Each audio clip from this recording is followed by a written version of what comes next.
On the night of April 25th, 2009, 17-year-old Chile, New York resident Brittany Drexel was on vacation at Myrtle Beach, South Carolina for spring break.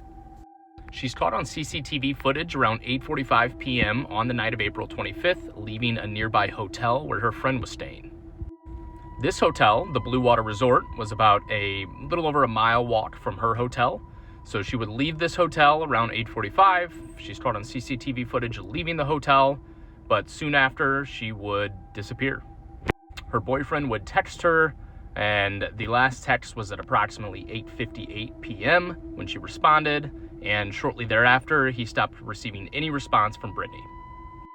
Brittany, being very quick to typically respond, her boyfriend knew something was up whenever it just went silent. So he got in contact with Brittany's mom, and they immediately started searching. They would drive through the night to begin their search for Brittany.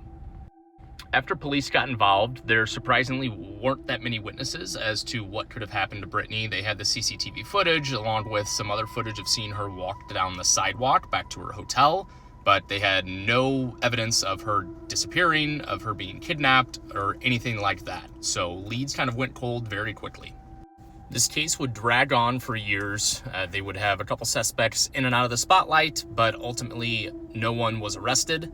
In 2011, a man named Raymond Moody was questioned on this case.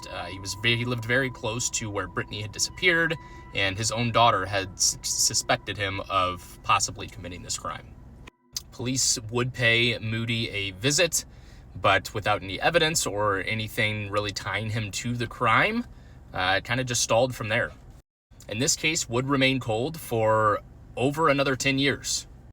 There were a handful of people in and out of the spotlight over those 10 plus years, but there was nothing that the police could use to tie anyone to this crime. They still had no idea where Brittany was, if she was alive. They didn't have her body or any sign of where she went after leaving that hotel.